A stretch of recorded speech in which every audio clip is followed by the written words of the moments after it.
And how you doing, John?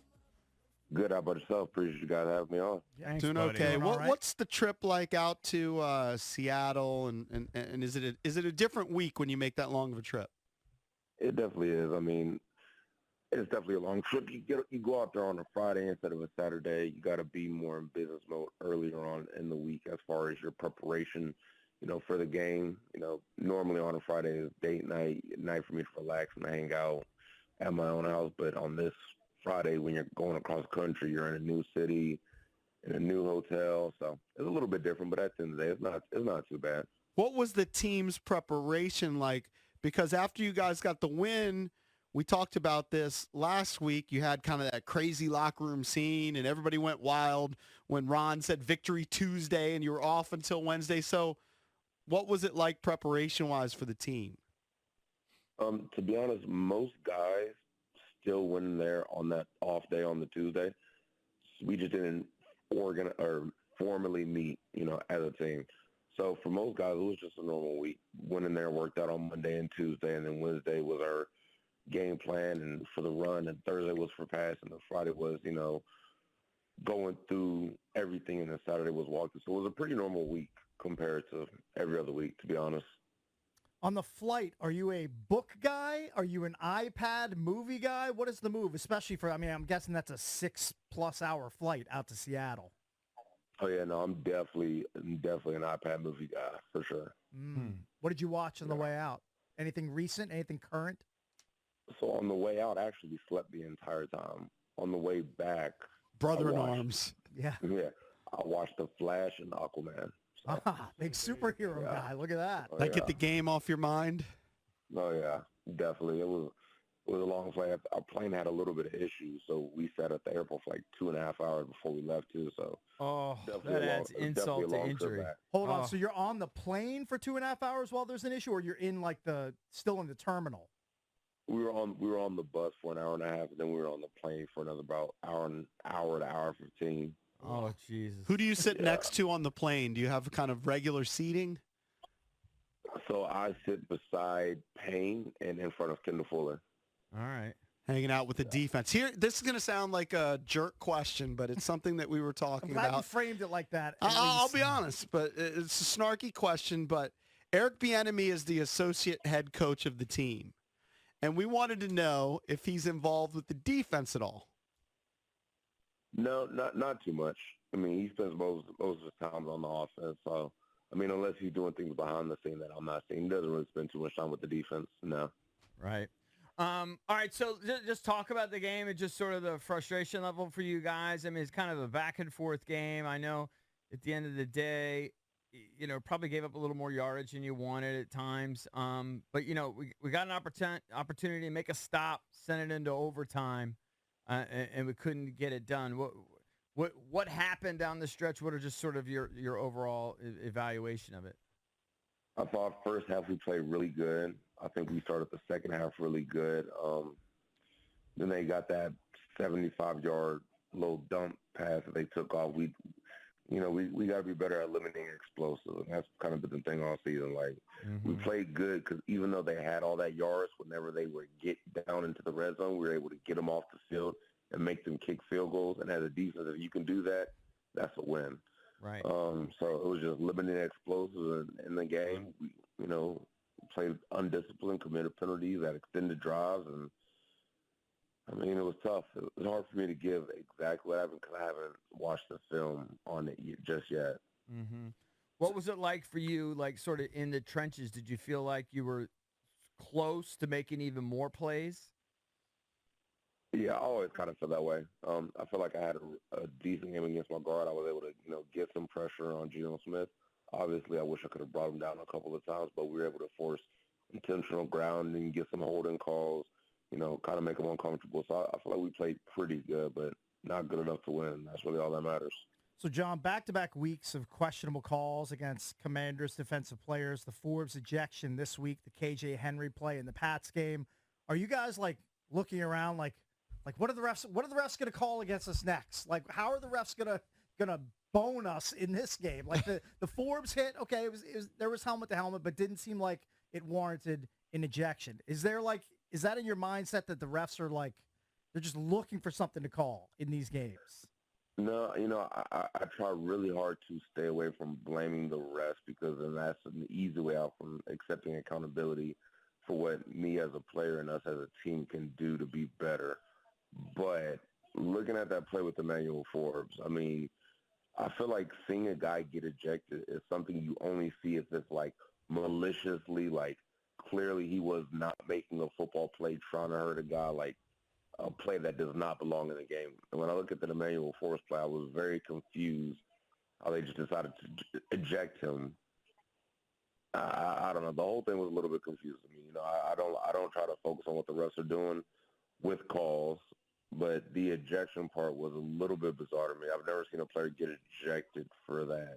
That's normally just a 15-yard penalty. And if you want to find him later, go ahead. But to eject him, that's something you see in college for targeting, not in the NFL. So Yeah, did not understand that whatsoever. And Jonathan, the maddening part is the inconsistency, because you go back to early in the season when Logan Thomas got headhunted in the end zone by Kareem Jackson. He wasn't ejected for that hit. Now, eventually he paid a fine for it. He may have been ejected for another dirty hit like that in a subsequent week, but he wasn't thrown out of the game, and that hit was much more malicious than the one Forbes put on Lockett. Yeah, no, I mean, no offense. Forbes is 160. Like, he has to put everything he has to make plays. And again, I think it comes down to intent. I think as a football fan, you can watch that play and understand Forbes is trying to make a play. He's not trying to just go out there and hurt the guy. He's not, like we all understand when someone's doing something that's dirty, or when someone's doing something just to hurt a guy. That's not a dirty play. A legal play, sure, if you want to call that, sure. But yeah, I didn't understand that. I just feel so bad for Forbes. All right, let's go through that last drive. So you tie the game.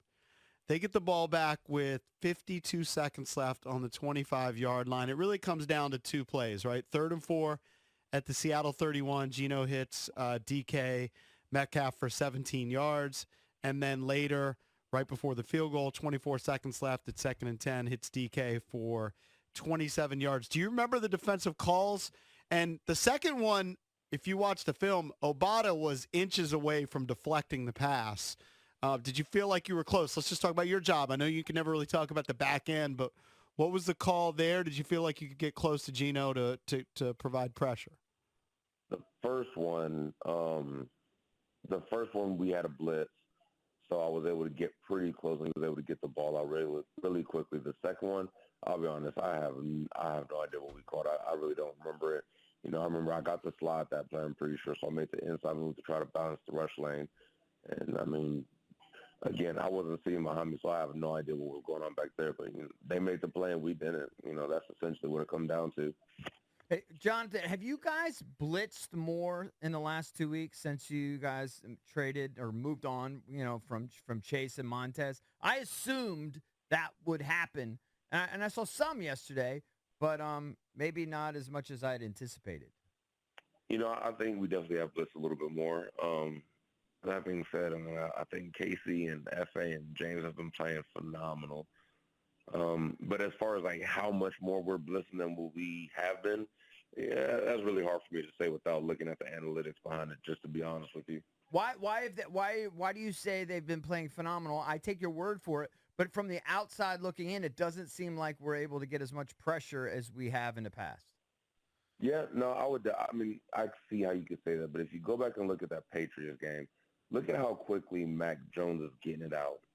And when I say they're playing really well, it is very hard to do this because unless you're watching the all 22, right, this is how people judge it on. It is so difficult to look at sacks and determine how a player is playing based off sacks. So if that's the case, Casey's had 2 intentional grounding calls taking sacks away from him, essentially. Mm-hmm. And, the quarterback is clearly going down. It's going to be a sack, and he just dirts the ball. So instead of taking the sack, he gets an intentional grounding. So, sack is was that Casey that had that play where Geno was falling down? Okay. Yeah. Yep. Okay. And then he had another one against Atlanta. So you give him those 2 sacks, that's 6 sacks on the year. You know what I mean? We're probably talking a little bit different about him. And he had a tackle for a loss yesterday.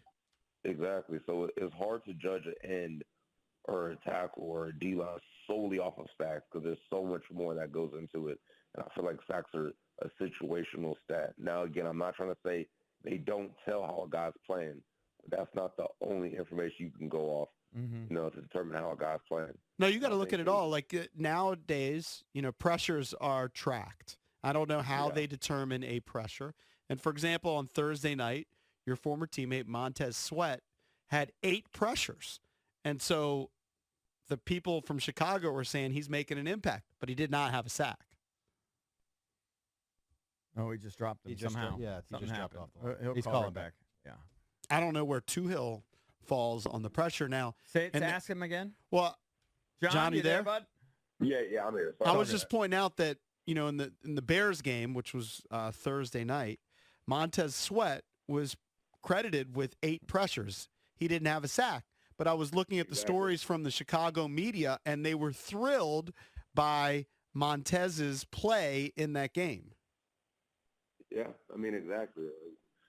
Again, sacks, people don't understand what has to go right for you to get a sack. Not only do you have to beat your man, which, out of 10 rushes as a defensive end, I think top ends in the league are winning at, 35%, 36% pass rush one way is top 2 or 3. So out of 10 reps, you're winning 3 to 4 of them. Out of those 3 and 4 reps, you better hope that the other D linemen do their job to keep the quarterback in the pocket. You better hope the DBs on the back end are holding their coverage and making sure the quarterback doesn't have anywhere to go. You got to hope that once you get there, you got to tackle the quarterback above the knees, below the shoulders, but not putting all your force on them without hitting them in the head while you're getting held. And then on top of that, so it's a lot. It's a lot. And then on top of that, you're trying to beat the other guys there while doing it. So people, you see why guys are so excited when they get a sack because it is so hard to do. Yeah, and to your point, Micah Parsons right now, at least from what I see, is number 1 at 33% pass rush win rate. Yeah. So out of 10 rushes, he's winning 3 of them. It's pretty sick. When you put it in that perspective, it's not like, you know what I mean? So it's tough. It's tough for sure. John, what was the mood like in the locker room afterwards? Obviously a frustrating loss. I feel like as a fan, like it's over. The schedule's so tough. I know you guys don't feel that way. What is your perspective here with these last 7 games, whatever the hell we have coming up? I think as a team, we just have to make a decision. We can either pack it in for the season, which we're not going to do, or we can circle the wagons, focus on what we got to do to get the correct adjustments made and finish the season strong. 7 games left. There's so many things that can go our way, but we got to decide to do it. So, we're going to see what everybody's mindset is come on Wednesday, and, we're going to go from there. But the team, I know we're going to come out here, we're going to compete, and we're going to work. And we've shown that when we do things the right way and when we play our brand of football, we can beat anybody. So you face the Giants next. You played them a couple weeks ago, 14-7 game. They're going to have Tommy DeVito at quarterback most likely, unless Tyrod Taylor comes back. Daniel Jones out for the year. But then you have the Cowboys after that on Thanksgiving. I know that you take it one game at a time, but when you have such a short turnaround after the Giants, where you're only going to have 3 days before a Thanksgiving game, is there any preparation in advance for the Cowboys? What do you do? No. There might be some amongst the coaches, but as, from the player side and what they're communicating with us, there's going to be no preparation for the Cowboys because one thing I've learned about the NFL is any given Sunday. I'm telling you, and I truly believe it, you look at stories year in and year out. You look at Joshua Dobbs and what he's doing over there in Minnesota. So I've learned that you never take any opponent for granted, and you give every opponent their due respect, and you take it one Sunday at a time. So if we don't win this next Sunday, the Sunday against the Cowboys isn't going to matter. So we all in on right now, the here and the now. Hey, I know you've been very complimentary of Sam this year. I just wanted to get your thoughts after another pretty outstanding game from the kid. He did have the fumble, which didn't kill us, but it's never good. But overall, your thoughts on Sam yesterday? He's given us every opportunity to win the game. And, again, that's all we could ask for. When you look at Sam, and I'll say it again, he's our franchise quarterback. And that always gives you a chance in the NFL. And that's what is so exciting, In the past, when you don't have that quarterback situation figured out, there's not much hope. I mean, the days of having a great defense and special teams carry you to a Super Bowl, it's kind of over with. You've got to have a quarterback who can compete at a high level late in the season to make the necessary throws and put points on the board, and I feel like we have that. Hey, by the way, can you tell that, like, Jack is under extra stress, like, right now? Can you sense that when you're in meetings with him and Ron?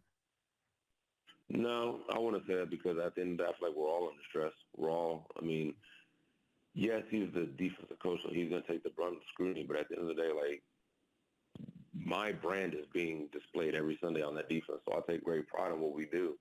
So, I mean, we're all, equally not stressed but locked in and focused on what we have to do to improve week in and week out. But just to see him be stressed extra than what he normally would be, no. I mean, this is his 34th season coaching, I think. So, I mean, he's probably seen just about everything you could see in the highs and the lows. Man, he's coached for 34 years. That's a long He career. played in the league, too. That's almost as long as we've been How on old is he? radio, John. Yeah, You know what? He looks good for his age.